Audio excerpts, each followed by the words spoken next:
সরকারি হরগঙ্গা কলেজ আয়োজিত উচ্চ মাধ্যমিক শ্রেণীর যুক্তিবিদ্যা প্রথম পত্র অনলাইন ক্লাসে সাদরে আমন্ত্রণ। আজকের পর্বে থাকছে সহানুমানের মধ্যপদের ভূমিকা কি এবং সহানুমানের দুটি নিয়ম সংক্রান্ত আলোচনা।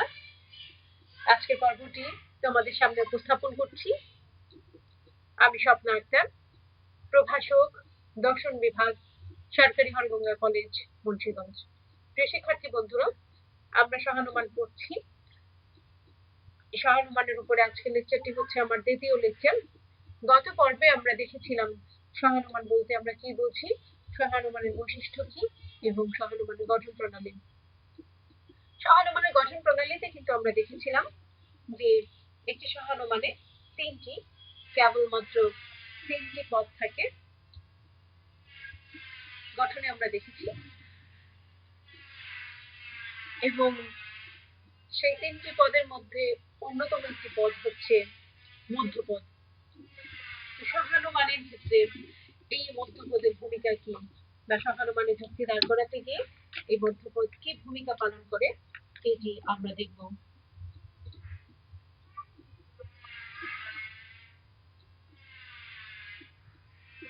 সহানুমানের মধ্যপদের ভূমিকা কি এটি দেখার আগে যদিও আমরা গত পর্বে জেনেছিলাম যে মধ্যপদ বলতে আমরা কি বুঝি, তারপরেও আমি আরেকবার বলছি যে সহানুমানের যে দুটি আশ্রয় বাক্য থাকে সেই দুটি আশ্রয় বাক্যে এমন একটি পদ থাকে যেটি সিদ্ধান্তে অনুপস্থিত থাকে, এই পদটিকে মধ্যপদ বলা হয়। এখানে একই পেজে তোমরা লক্ষ্য করো আমি সহানুমানের 1 নম্বর যে নিয়মটি উপস্থাপন করেছি তোমাদের সামনে, এইখানেও আমি একটুখানি দেখিয়েছি যে মধ্যপদ কি। তাহলে আমরা কি দেখতে পাচ্ছি যে দুটি আশ্রয় বাক্যে আছে কিন্তু সিদ্ধান্তে নেই, এই পদটি হচ্ছে মধ্যপদ। তাহলে আমরা কি বলবো যে সহানুমানের আশ্রয় বাক্যগুলোতে যে পদটি থাকে কিন্তু সিদ্ধান্তে এসে অনুপস্থিত থাকে তাকে মধ্যপদ বলা হয়। এই মধ্যপদের ভূমিকা কিন্তু সহানুমানের সিদ্ধান্ত তৈরির ক্ষেত্রে বা সিদ্ধান্ত নেওয়ার ক্ষেত্রে খুবই গুরুত্বপূর্ণ।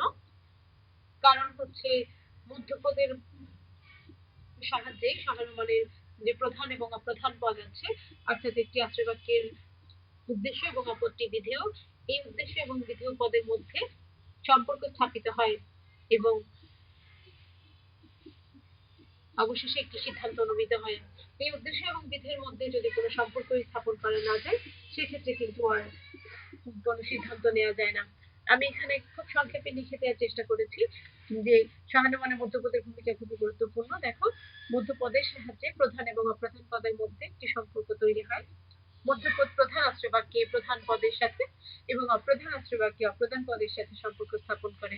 এভাবেই প্রধান এবং অপ্রধান পদের মধ্যে একটি যোগাযোগ তৈরি করে এবং এই সম্পর্কের উপর ভিত্তি করেই অর্থাৎ প্রধান আশ্রয় বাক্যে যে প্রধান পদের সাথে মধ্যপদ সম্পর্ক স্থাপন করে এবং অপ্রধান আশ্রয় বাক্যে গিয়ে অপ্রধান পদের সাথে সম্পর্ক স্থাপন করে এবং এই দুটিকে সিদ্ধান্তে এসে কি করেন একত্রিত করে দেয়, অর্থাৎ এই দুটির মধ্যে একটি সম্পর্ক স্বীকৃতি বা অস্বীকৃতি দিয়ে সেখানে কিন্তু আর মধ্যপদটি থাকে না।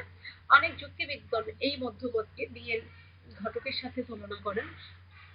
বিয়ের ঘটকের ক্ষেত্রে যেমন ঘটকের ভূমিকাটা কেমন থাকে যে বর এবং কন আলাদা আলাদা ঘটক কি করেন বর এবং কনের মধ্যে যোগাযোগ স্থাপন করেন এবং এরপরে বিয়ের পরবর্তীতে কিন্তু দেখা যায় যে সেখানে কি বর এবং কনে সুখে শান্তিতে বসবাস করতে থাকে, কিন্তু সেখানে আর ঘটক মহোদয় উপস্থিত থাকেন না।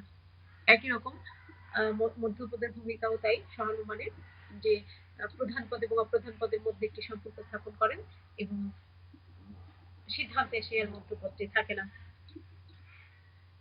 তো আশা করছি তোমরা লিখতে পারবে। এবারে আমি চলে যাচ্ছি সহানুমানের নিয়মে।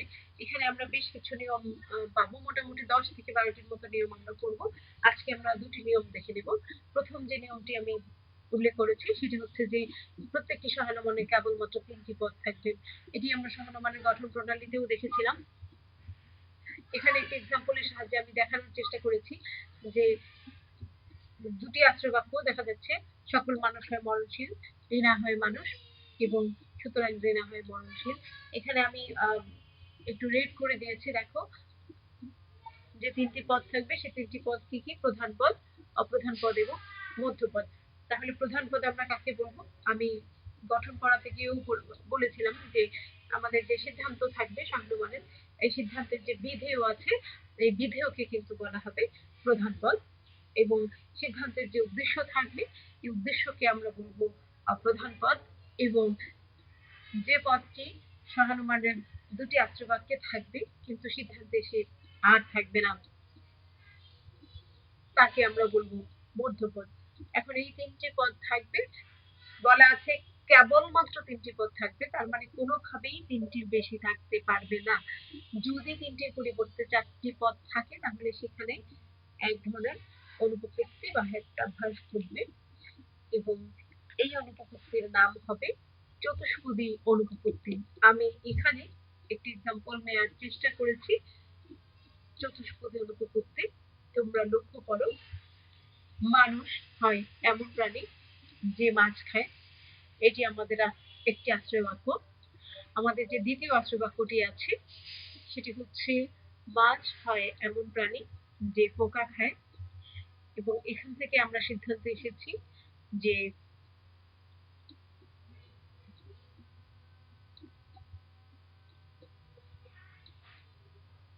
মানুষ হয় এমন প্রাণী যে পোকা খায়।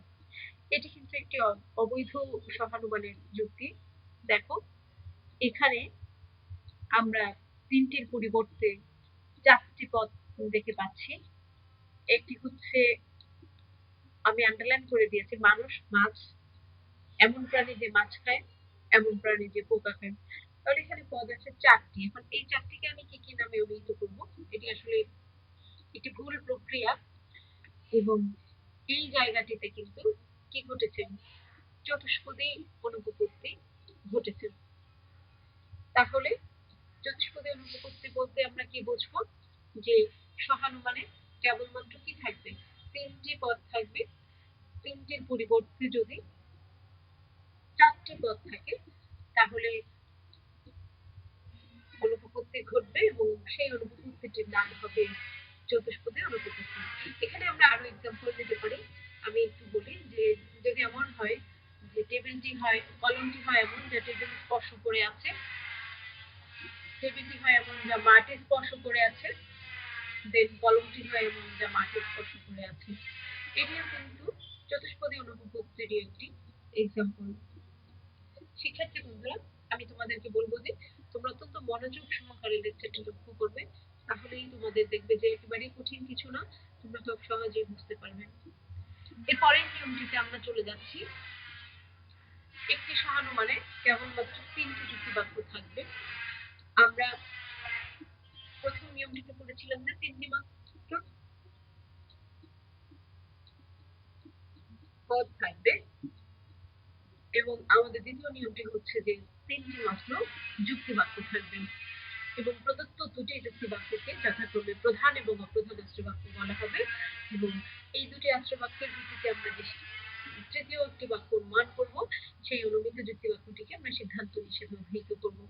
শিক্ষার্থী বন্ধুরা, এখানে আমি দেখানোর চেষ্টা করেছি যে কোনটি প্রধান এবং কোনটি অপ্রধান আশ্রয় বাক্য, আমি পাশে লিখে দিয়েছি, তোমরা লক্ষ্য করো।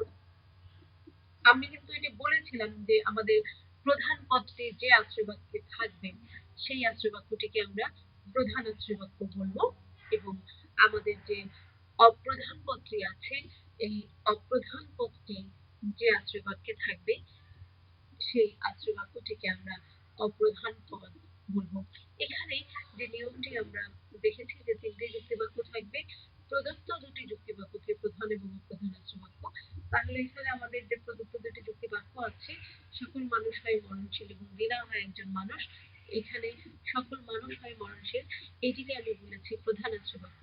এর কারণটা কি আমরা একটু দেখে নিচ্ছি। রিনা হয় মরণশীল, এটি আমাদের সিদ্ধান্ত।